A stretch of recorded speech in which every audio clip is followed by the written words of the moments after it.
Premier ministre Abiy a examiné le développement de corridors achevés de Ambassa Garage Jakros, Place Goro à Addis Abeba.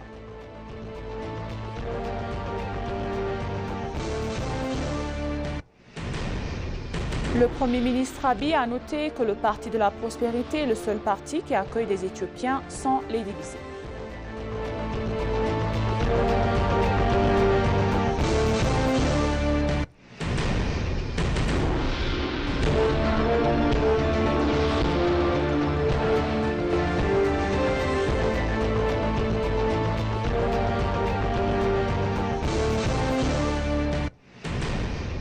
Bienvenue chers téléspectateurs, c'est moi Aïda Garramo avec le journal du lundi 9 juin 2025. Restez avec nous. Le Premier ministre Abiy Ahmed, en compagnie de la maire d'Addis Abeba, Adanecha Abeebe, a examiné par le développement achevé du couloir Ambassa Garage Jakros Goro Square à Addis Abeba.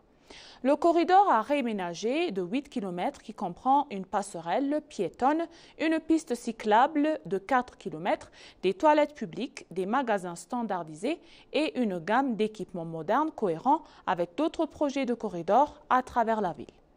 Cette transformation apporte une structure et un soulagement indispensables à une zone auparavant connue par ses fréquents embouteillages, selon le cabinet du Premier ministre.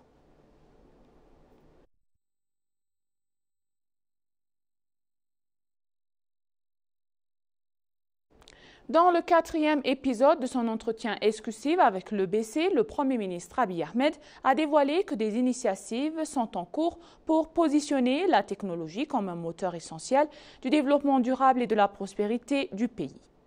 Il a indiqué que le gouvernement ambitionne de créer une nation où la prochaine génération se souviendra des difficultés du passé comme de l'histoire et vivra dans une nation transformée par le progrès et les opportunités. En outre, le Premier ministre Abiy Ahmed a mentionné que le gouvernement a déjà lancé de nouveaux projets ambitieux qui doivent être consolidés et étendus. Le Premier ministre Abiy a indiqué que l'achèvement du grand barrage de la Renaissance marquait une étape historique.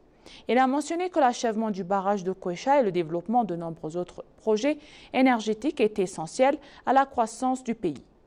Il a également indiqué que le gouvernement se concentrerait sur l'amélioration des corridors ruraux et la promotion de pratiques agricoles durables utilisant des sources d'énergie telles que le biogaz et l'énergie solaire. Finalement, le Premier ministre Abiy Ahmed a également expliqué que l'accent était mis sur la production nationale d'engrais et sur le renforcement des investissements dans la fabrication de machines et de tracteurs pour soutenir le secteur agricole.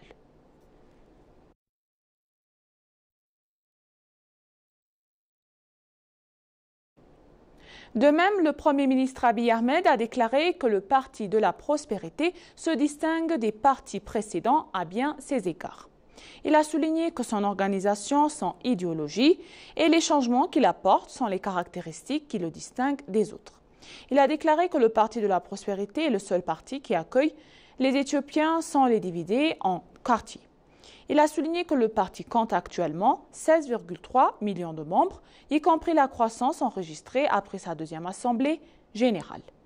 Le Premier ministre a déclaré que le Parti de la Prospérité est le plus grand parti d'Afrique qui est inclusif, qu'il a une grande vision et qu'il dispose d'un système clair et cohérent au détail de sa taille. Il a ajouté que le nom du parti est en phase avec la vision visant à atteindre l'objectif de l'apporter l'Éthiopie au sommet de l'échelle de la prospérité.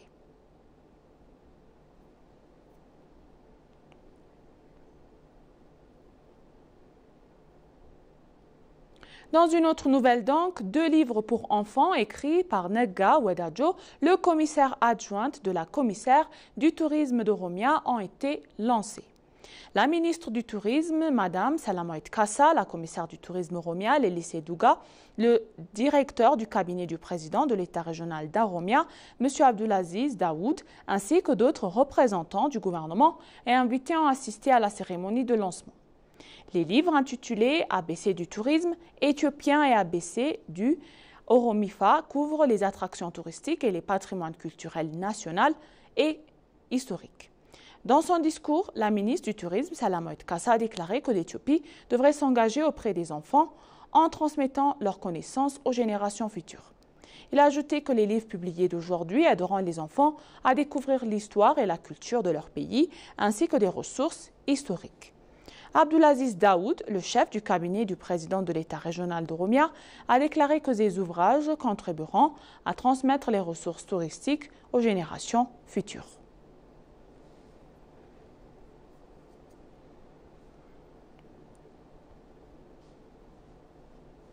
De nombreux investisseurs étrangers ont visité le parc national du labyrinthe dans le sud de l'Éthiopie en compagnie d'Hailemariam, M. Hailemariam, l'ancien Premier ministre. Lors de sa visite, Hailemariam Desalegn a indiqué que le parc est une source de biodiversité diversifiée qui devrait contribuer au secteur touristique en renforçant sa protection. Il a ajouté que le projet actuel de développement du corridor autour du parc est un bon début et que le Foundation Hailemariam Eroman y portera sa contribution. Le directeur du bureau régional du tourisme culturel du sud de l'Éthiopie a déclaré que le parc, qui couvre une superficie de 202 km², abrite de nombreux animaux sauvages, dont des lions.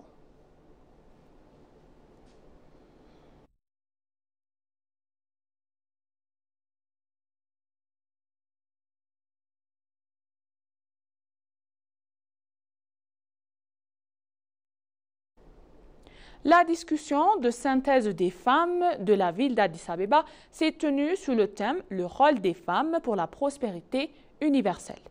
Des femmes de différents quartiers de la capitale ont présenté leurs opinions et leurs questions lors du forum. Les participants ont salué les nombreux projets de développement menés dans la ville, notamment l'aménagement des corridors et la restauration scolaire qui bénéficient aux citoyens, en particulier aux femmes. Elles ont déclaré qu'il s'agissait d'un travail remarquable qui méritait d'être salué. Répondant aux questions et fournissant des explications, la maire de la ville d'Addis Abeba, Adanet Abebe, a expliqué que de nombreux travaux avaient été réalisés ces dernières années, tant qu'au niveau national que dans la capitale. La maire a déclaré que l'avenir était porteur d'espoir et que nous nous efforcions sans relâche d'assurer la prospérité de demain avec foi.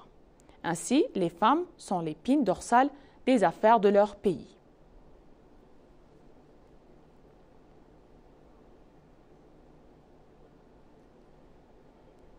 Le ministre des Finances, Ahmed Shideh, a déclaré que des excellents résultats avaient été enregistrés en termes de qualité et de rapidité d'exécution des projets au cours des dernières années de changement. Le ministre des Finances, Ahmed Shideh, a présenté la mise en œuvre de réformes macroéconomiques globales et d'autres questions économiques. Dans son explication, il a indiqué que la mise en œuvre des projets gouvernementaux avait progressé rapidement et qualitativement au cours de ces dernières années de changement. Il a souligné l'excellent travail accompli dans la mise en œuvre des projets routiers. Plus de 22 000 kilomètres de routes sont actuellement en construction. Le ministre a également noté que de meilleures performances dans le domaine de développement de l'irrigation des travaux sont en cours pour achever les projets en cours. Il a indiqué que des projets de développement des destinations touristiques sont réalisés dans les délais et avec des qualités prévues. De nombre entre eux ont été achevés en mise en service. Finalement, le ministre a déclaré que la réforme macroéconomique globale obtient d'excellents résultats sur tous les indicateurs.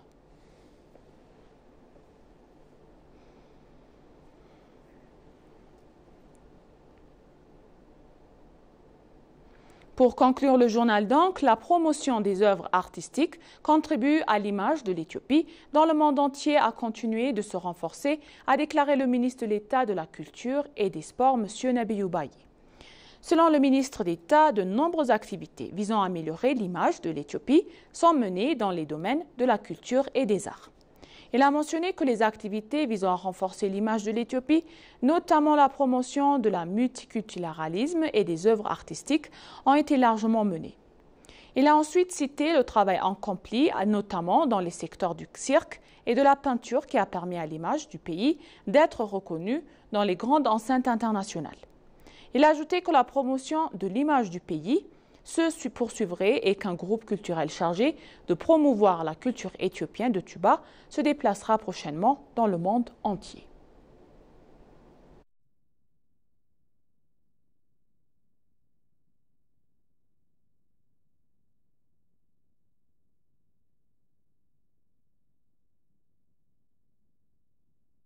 Et maintenant, chers téléspectateurs, je vous rappelle les titres principaux.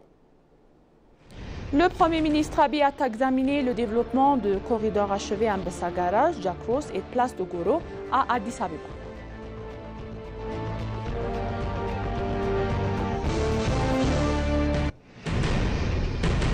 Le Premier ministre Abiy a noté que la partie de la prospérité est le seul parti qui accueille les Éthiopiens sans les diviser. Merci chers téléspectateurs, ainsi s'achève le journal d'aujourd'hui. C'était Maïda Galamao et je vous souhaite une bonne journée.